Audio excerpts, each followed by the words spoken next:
engine bay all stripped out on this Mk1 VW Caddy. We're going to be cleaning up the engine bay before we do the TDI swap. I've never done Volkswagen stuff before, but a clean engine bay is a clean engine bay. Doesn't matter if it's on a Camaro or a Cummins.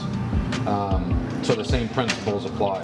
So you can see I started just stripping the paint away from some of the extra holes that are from the stamping and tooling. If you see threaded ones, don't weld them.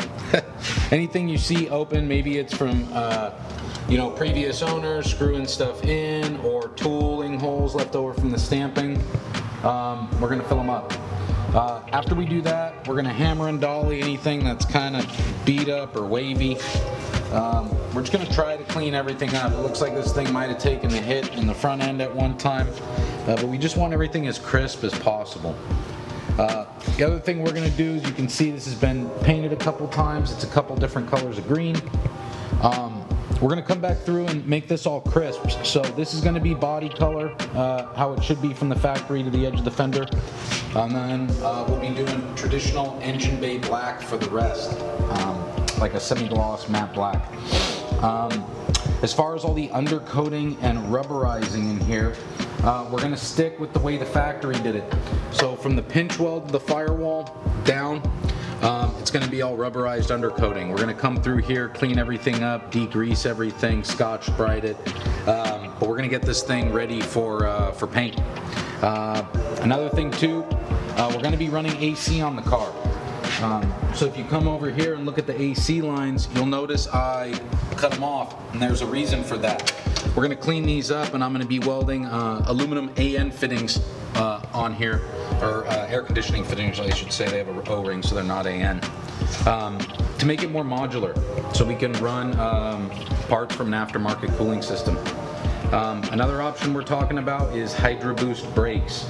The customer wants to go to four-wheel discs, which means more volume, which means a bigger master, and I don't think we have the pedal ratio in the cabin for us to be able to have enough leverage to work the brakes. So might keep the power steering system from the TDI and run a Hydro Boost assist, but for now the main point is just to clean this engine bay up as best as possible before the TDI swap.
Bye.